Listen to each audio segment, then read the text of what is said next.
नवाज शरीफ साहब पे ये बिल्कुल ठीक की जाती है कि ये लोग पाकिस्तान में क्यों नहीं ठहरते। 27वीं आईनी तरमीम आने के बाद जो रोल है कोर्ट का, अदालत का, उसको महदूद कर दिया गया है, इख्तियारात को कम कर दिया गया है। जो एक लम्हा फिक्रिया हमारे लिए बन गया है कि ये जो हैवलिन पार्टीज हैं ये लिंक्ड हैं उस इल्यूमिनाटी सिस्टम के साथ कि सबा कमर जो है इनको तो आदत ही नहीं है अपने खर्चे पे रहने की।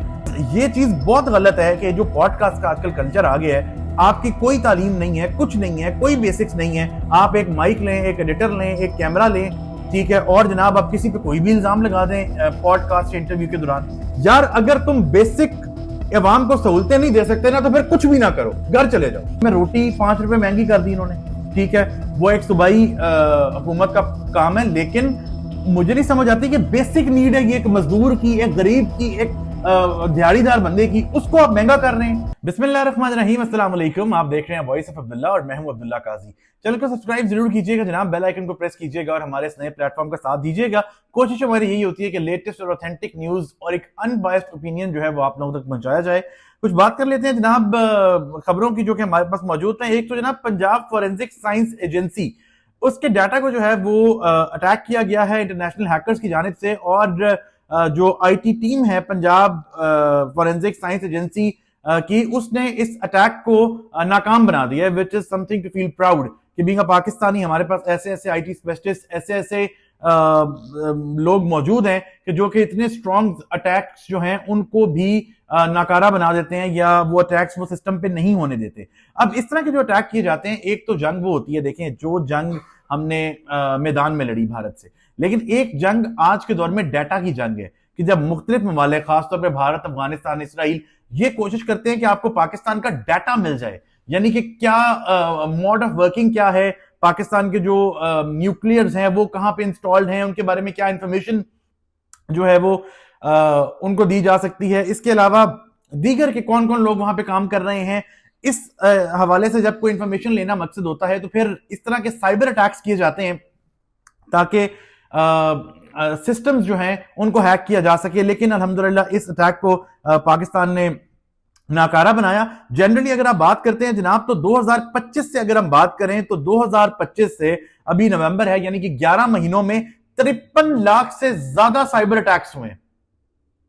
अब ये एक बहुत हिला देने वाला फिगर है कि किस कदर स्कैम्स मार्केट में हो रहे हैं। एक स्कैम मेरे अपने साथ भी हुआ, तकरीबन 25 से 30 लाख का हुआ, और स्कैम ये था कि हमने मतलब खाना खाया, एक होटल पे पेमेंट की लाहौर में, और विद इन मिनट्स, 1 से 2 मिनट में हमें बैंक के हेड ऑफिस से कॉल आती है कि आपके जनाब अकाउंट से तकरीबन कोई 20 लाख रुपया जो है वो जा चुका है, तो ये ट्रांजैक्शन आप खुद कर रहे हैं। तो हमने उनको बताया कि हम तो खुद नहीं कर रहे, और फिर वो सारा एक वो सिस्टम हुआ जो हैक हुआ। लेकिन अल्हम्दुलिल्लाह अल्लाह की मदद से हमने पूरी मेहनत की, अल्लाह ने साथ दिया, और कुछ सोर्सेज यूज करके उससे हमने जो हमारी रिकवरी थी वो हो गई। लेकिन बहुत सारे लोग ऐसे होते हैं कि जिनको साल साल एफआईए के दफ्तरों की उनको जनाब उनको फेरे लगाने पड़ते हैं, और फिर उसमें से कोई इनपुट नहीं निकलता।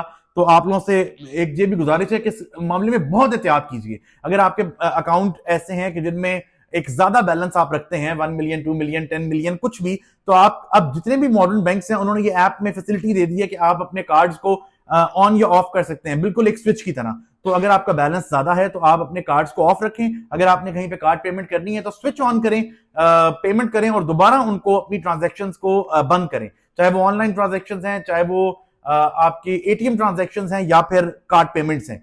तो खैर जनाब मैं आपको बता रहा था कि 53 लाख से ज्यादा जो साइबर अटैक्स हैं वो पाकिस्तान में मुख्तलिफ तरीकों से किए गए हैं 2025 में, जिसमें से 27% लोग जो हैं वो इन हादसात का शिकार हुए हैं। यानी कि वो 27% लोग हैं जो इंडिविजुअल्स जिनके साथ ये हैकिंग का मामला हुआ, जैसे मैंने आपको बताया कि मेरे साथ भी एक मामला हुआ था।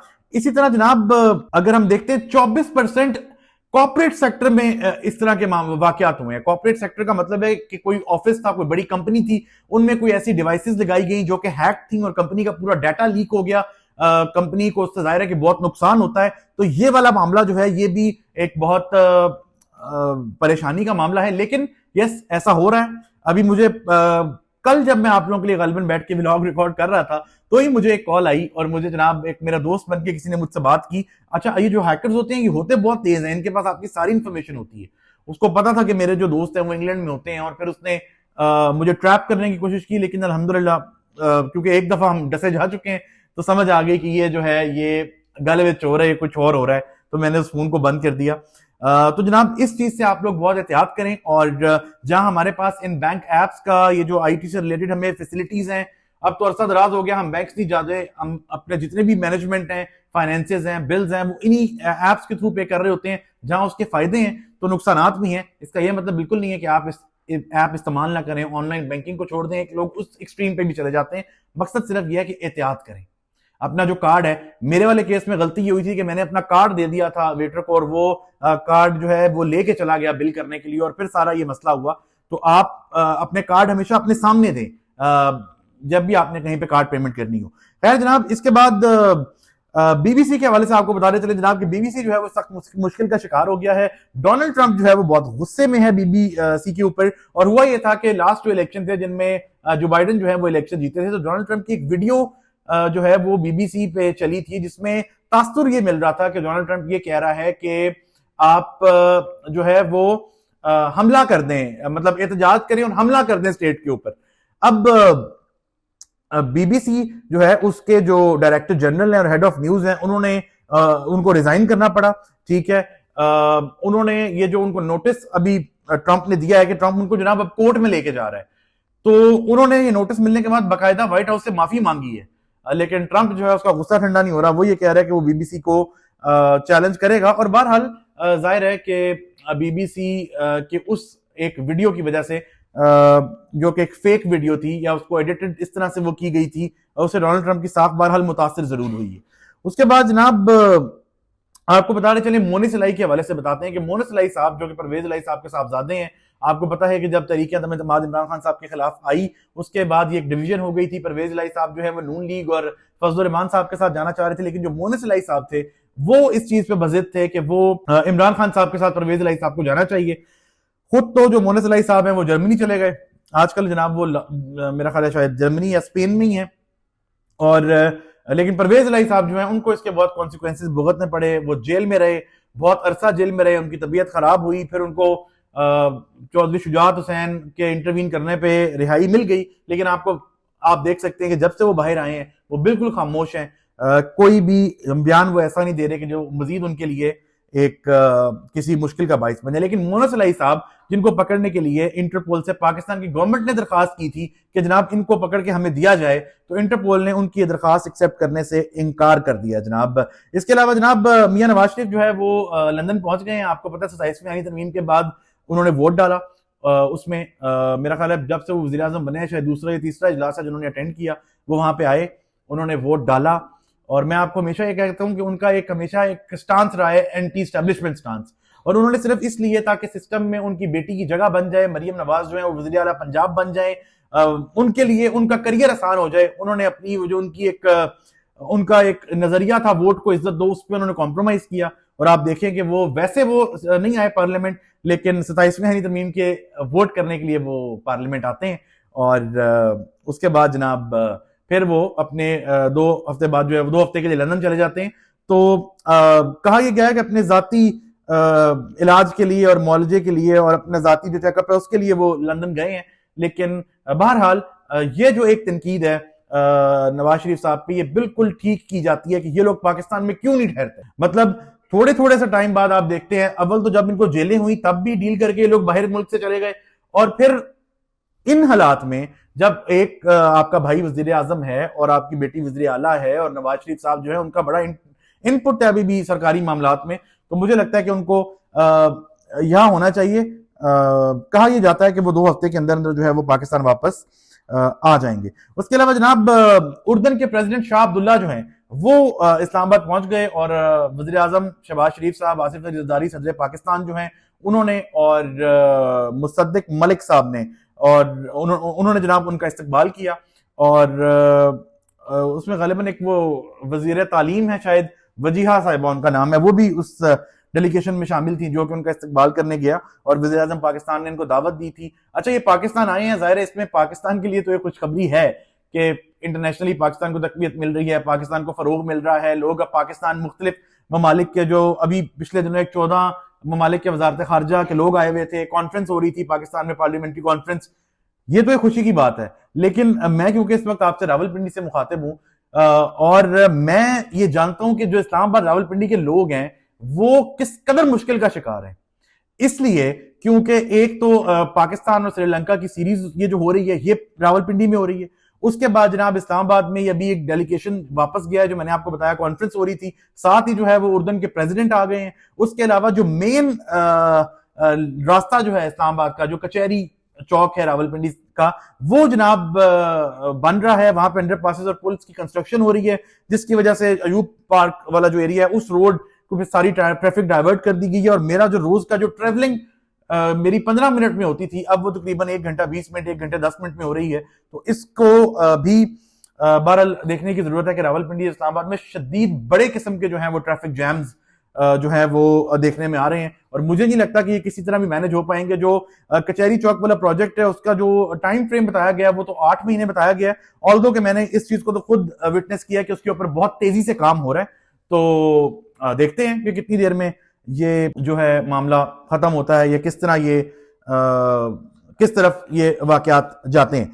उसके अलावा जनाब इसके अलावा जनाब मंसूर अली शाह साहब और अतर मिनल्ला साहब, इन्होंने इस्तीफा दे दिया, आपको पता है। और उसके बाद फिर इस्लामाबाद हाई कोर्ट से एक और जज जो है शमसुद्दीन, इनका नाम बताया जाता है, ये भी मुस्ताफी हो गए हैं। और ये भी 27वीं आईनी तरमीम की वजह से मुस्ताफी हुए हैं। इनको ये जो जजेस हैं मंसूर अली खान साहब, अतर मिनल्ला साहब या फिर शमसी साहब गालिबन, और भी दीगर जजेस का कहा जा रहा है कि उनके भी इस्तीफे आने हैं। तो उनका ये मौका है कि 27वीं आईनी तरमीम आने के बाद जो रोल है कोर्ट का, अदालत का, उसको महदूद कर दिया गया है, इख्तियारात को कम कर दिया गया है, और अदालत जो है उसको एक तरह से गुलाम बना दिया गया है हुकूमत का।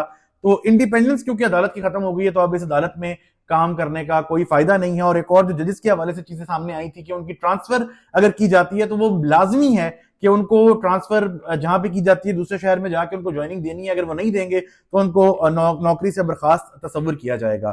तो इसमें भी जाहिर है कि एक बैलेंस्ड राय ये है कि देखें, बहरहाल जो 27वीं आईनी तरमीम में हुआ है उसको सपोर्ट तो नहीं किया जा सकता कि किस तरह आप जो अदालत का, जो स्टेट का एक पिलर है, अदलिया, अदालत, जस्टिस, उसको आप जो है बिल्कुल इख्तियारात उसके खत्म कर दें। लेकिन हम अगर अदालत के किरदार की बात करें तो अदालत एक तो पब्लिक को कोई रिलीफ नहीं दे रही, लाखों की तादाद में केसेस हैं और वो डिले हो रहे हैं, और किसी किस्म का मतलब लोग बेचारे फौत हो जाते हैं और पता चलता है जी कि वो जो कत्ल के मुकदमे में अंदर था वो बरी हो गया बाइज्जत। और दूसरी चीज ये है कि माजी में बहरहाल अदालतों की बहुत हिस्ट्री रही है सियासत में इन्वॉल्व होने की, कि किस तरह से जो क्या नाम था, साकिब निसार साहब, वो आए, उन्होंने नवाज शरीफ साहब को हटाया, और किस तरह से मतलब एक पूरी इन्वॉल्वमेंट थी उनकी, पाकिस्तान की एस्टेब्लिशमेंट की जो पार्टनर थी वो अदालत समझी जाती थी। तो जब इस तरह की किरदार अदालत का होगा और गुड टू सी यू वाले जजेस होंगे, तो फिर जो तरामीम करने वाले हैं उनका ये मौकफ है कि फिर हमें इस तरह की तरामीम जो है वो करनी पड़ेंगी। इसके अलावा जनाब कुछ चीजें ऐसी हैं जिनके हवाले से आपसे मेरी बात नहीं हो सकी, और वो जनाब एक लम्हा फिक्रिया है हमारे सोसाइटी का। और वो है जनाब कि हमने रिसेंटली देखा कि जो हेलोवीन पार्टीज हैं उनका जो एक ट्रेंड है वो बहुत ज्यादा हो गया है पाकिस्तान में, खासतौर पर कराची, इस्लामाबाद, लाहौर में। और रिसेंटली देखें, एक तो पार्टीज है ना इस तरह की कि जिसमें कोई डांस पार्टीज हैं, या लोग जो है वो अमूमन कोई नशे वगैरह करते हैं, डांस करते हैं, दीगर कोई मशरूबात वगैरह पी लिए और वो जनाब एक एंजॉय कर रहे होते हैं।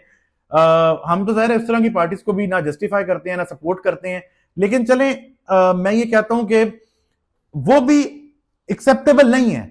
लेकिन कम से कम ये है कि अगर वो गुनाह कर रहे हैं, वो लोग अल्लाह से अगर उनको खुदा का खौफ दिलाया जाए तो उनमें बिलीव की और जो है ना वो एक सूरत मौजूद होती है। वो लोग अगर इस तरह की एक्टिविटीज कर रहे हैं तो वो अच्छे काम भी कर रहे होते हैं। खुदा पे, खुदा के जो पूरा कॉन्सेप्ट है उन पर उनका बिलीव होता है। सिर्फ ईमानी कमजोरी के तहत जो है वो इस तरह की पार्टीज और नशा और चीजें उसमें वो जो है वो मुलविस हो जाते हैं। तो गुनाह कोई भी इंसान कर सकता है, ये अल्लाह ने डिसाइड करना है कि उसने किसको माफ करना है और किसको नहीं। लेकिन ये जो हेलोवीन पार्टीज हैं ये आपके बिलीव सिस्टम को डैमेज कर रही हैं। जो एक लम्हा फिक्रिया हमारे लिए बन गया है कि ये जो हेलोवीन पार्टीज हैं ये लिंक्ड है उस इल्यूमिनाटी सिस्टम के साथ, और ये वो पार्टीज हैं जिनमें जनाब वो इल्यूमिनाटीज के ड्रेसेस पहन के और वो शैतान की और दज्जाल की पूजा करना और फिर वो इल्यूमिनाटी बनने के लिए क्या क्या करना पड़ता है, वो सारी प्रैक्टिसेस वहां पे कराई जाती हैं।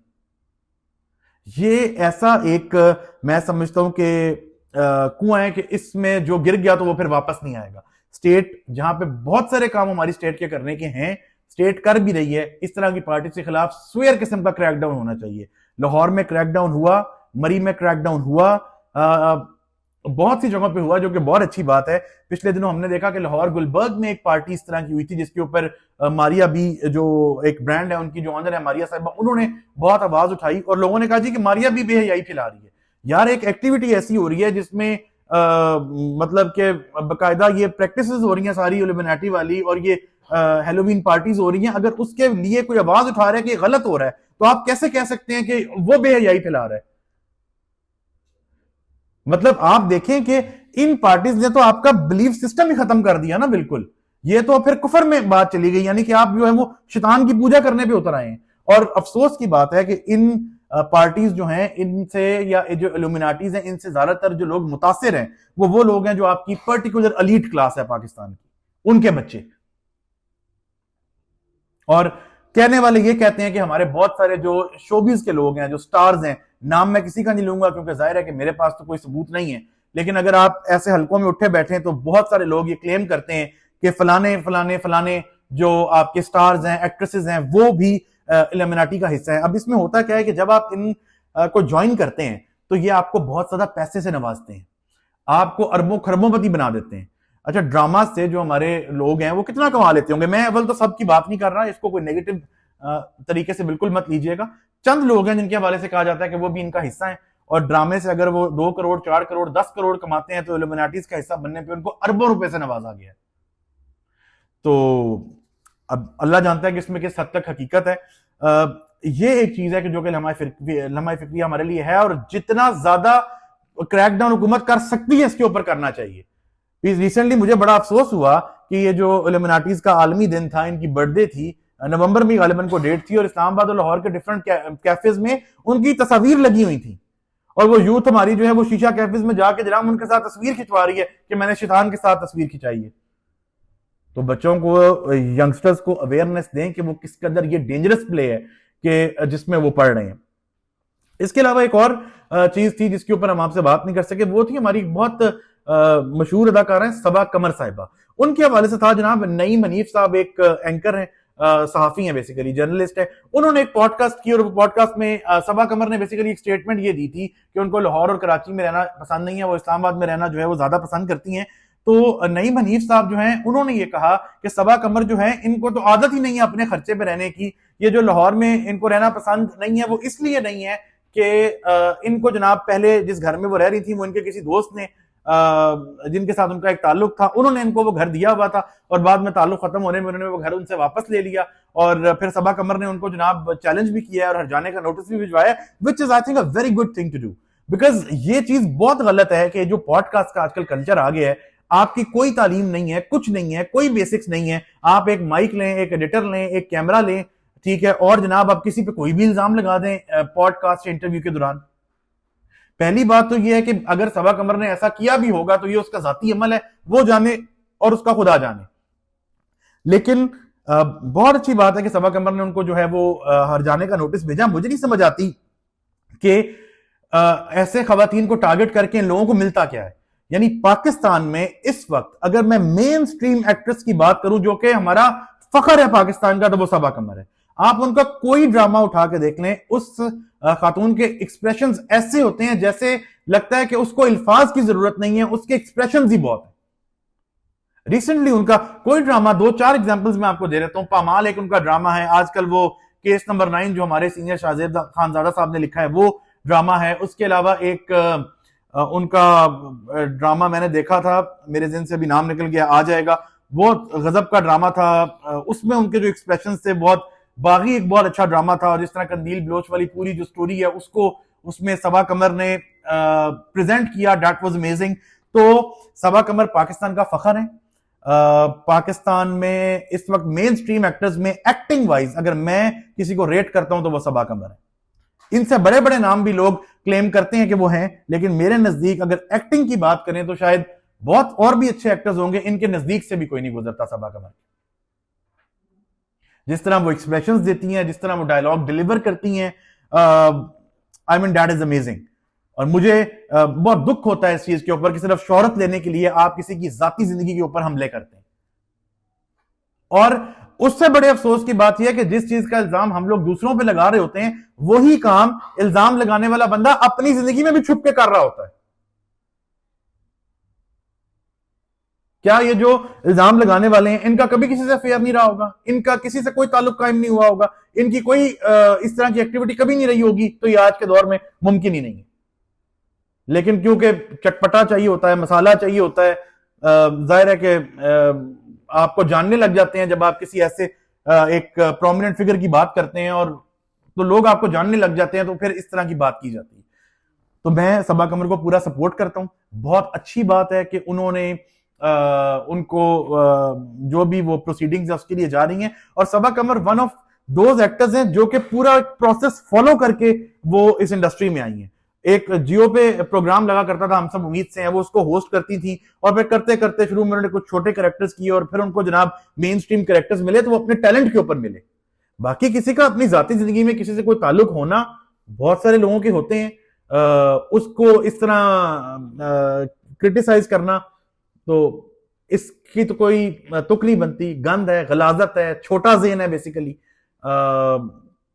बस इस तरह की बातें नहीं करनी चाहिए, अल्लाह से डरना चाहिए, लेकिन हमारे लोगों को अल्लाह का खौफ नहीं आता। इसके अलावा जनाब महंगाई की अगर हम बात करते हैं, तो महंगाई की जो शरह है वो 4.15% पे पहुंच चुकी है, और हफ्तावार इस पे 0.53 यानी कि 0.53% का इंक्रीज हुआ है, जो कि जनाब इस वक्त एक बहुत बड़ा लम्हा फिक्रिया है। अच्छा, मुझे एक चीज समझ नहीं आती, अगर आप चीनी की कीमत देख लें तो चीनी की कीमत इस वक्त रावलपिंडी में 190 है, ठीक है। अगर आप कोयटा में चले जाएं तो इस वक्त वहां पे 220 रुपए थी, और 9 रुपए मजीद इजाफे के बाद 229 रुपए हो गई है। हमारी हुकूमत अगर ये जो आप कहते हैं जी कि हमने ये वाला प्रोजेक्ट बना दिया, अभी मैं आपको बता रहा था ये रावलपिंडी में कचहरी चौक वाला ब्रिज बन रहा है, और आप कहीं पे चले जाएं वो कंस्ट्रक्शन के बेतहाशा प्रोजेक्ट हैं। यार, अगर तुम बेसिक अवाम को सहूलतें नहीं दे सकते ना, तो फिर कुछ भी ना करो, घर चले जाओ।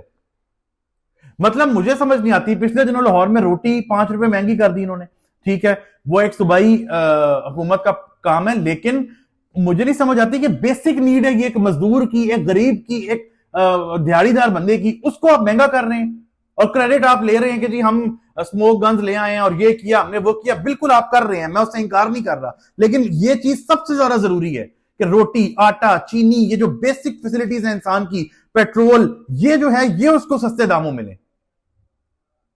कल अभी आपने डीजल की कीमत में 6 रुपए इजाफा कर दिया। मैं ये कहता हूं कि ये जो सब्सिडीज आप अंडर पासेस में दे रहे हैं, पुल्स पे दे रहे हैं, ठीक है, मैं ये नहीं कहता कि उनकी जरूरत नहीं है, उनकी जरूरत अपनी जगह है, लेकिन पहले इन चीजों की जरूरत है। आप लोगों की अपनी शाह खर्चियां तो खत्म नहीं हो रही, वजीरों की तनख्वाहें भी बढ़ रही हैं, स्पीकर साहब की तनख्वाहें भी बढ़ गई। वो जनाब आप किसी उस पर चले जाएं तो कोई सरकारी इवेंट आप खोल लें और देख लें, कोई इफ्तिताह हो तो करोड़ों रुपए का या लाखों रुपए का वो इवेंट होता है। तो वहां से अपना बजट कम करके आप अवाम को उनकी बेसिक फैसिलिटीज नहीं दे सकते। अब डीजल ऐसी चीज है कि हर बंदे पे उसका फर्क पड़ता है, यानी डीजल आपका जो है वो जो हाई एंड ट्रक्स होते हैं या इस तरह की जो कैरी वाली जो मशीन्स होती हैं, ट्रांसपोर्ट होती है, उसमें यूज होता है। डीजल महंगा होगा, किराए ज्यादा होंगे, किराए ज्यादा होंगे, चीजें महंगी हो जाएंगी। और मैं आपको बताऊं कि जो बहुत बड़ा एक नून लीग पे जो सवाल आया, उसकी वजह यह थी कि इनकी अपनी शाखर्चियां, इनकी अपनी जाशियां खत्म नहीं होती थी, ठीक है, और ये अवाम के ऊपर जो है वो सारा बर्डन डाल देते हैं। किसी सूरत आप इसको जस्टिफाई नहीं कर सकते, जितनी तनकीद की जाए थोड़ी है। मैं नाम लेके, चाहे हमारे वजीर आजम शहबाज शरीफ साहब हों, चाहे वजीर आला मरियम नवाज साहिबा हों, हमारी जो मिनिस्ट्री है बजट के हवाले से, उसको चाहिए कि इन मामलात को देखें और अवाम को रिलीफ प्रोवाइड करे। बेसिक नेसेसिटीज हैं आपकी, पेट्रोल, चीनी, आटा, चावल वगैरह।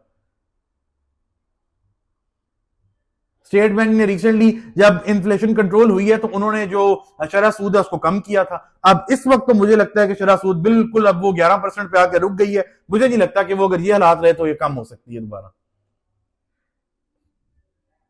इसके अलावा जनाब एक और जो अपडेट है वो दहशतगर्दी इस्लामाबाद में जो वाकया हुआ था, आपको याद होगा कचहरी के बाहर G11 में जो वाकया हुआ था, उसका एक और सहूलतकार जो है वो स्टेट ने गिरफ्तार कर लिया है, और उसके अलावा उस दर्जी को भी गिरफ्तार कर लिया गया है जिसने खुद को हमलावर को जैकेट जो है वो सी के दी थी। अच्छा, वो जो जैकेट है वो पेशावर में सी गई थी और पेशावर से जो दर्जी है जिसे सिलवाया गया है उसको मालूम था कि ये जो मैं जैकेट सी रहा हूं ये खुदकुश हमले में इस्तेमाल होनी है। अंदाजा लगाएं आप ये किस तरह के लोग हैं कि इनको खुदा का खौफ नहीं है, इनको अल्लाह का डर नहीं है। इनको पता है, मैं आपको जो कहता हूं ना कि ये लोग समझते हैं कि जो तालिबान जंग लड़ रहे हैं ये इस्लाम के निफाज के लिए लड़ रहे हैं, और ये लोग समझते हैं इस्लाम के जी अगर हमने किसी को सांस औरत का बंद कर दिया, बच्चियों को तालीम से रोक दिया, मर्दों को पेरेंटली एक मजहबी हुलिये में हम ले आए तो हमने इस्लाम नाफिज कर दिया। ये इनकी जो डेफिनेशन है इस्लाम की, केपीके में बहुत सारे लोग कहते हैं ये ठीक कर रहे हैं, जो कि बहुत डेंजरस है हमारी स्टेट के लिए। इस दर्जी को गिरफ्तार किया गया है और इसको इबरत का निशान बनाना चाहिए ताकि आगे किसी की भी जरूरत ना हो कि वो दहशतगर्दों की इस तरह से जो है वो सहूलतकारी कर सके। भाई साहब पेशावर से बोरी में डाल के वो लेके आए हैं जैकेट, और फिर उसने जनाब 6-7 दिन उसको दरख्त के नीचे छुपा के भी रखा है।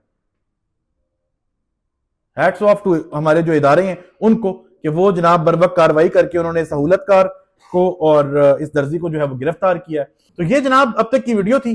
हमने आपको खबरों से भी अपडेट किया और कुछ जो मुझे लग रहा था कि बहुत नाजुक किस्म के मसाइल हैं, जिसमें हेलोवीन पार्टीज और ये सबा कमर साहिबा वाला मसला, इसके ऊपर भी हमने बात की। अगली वीडियो तक के लिए मैं इजाजत दीजिएगा। फिलहाल इतना ही, बहुत शुक्रिया।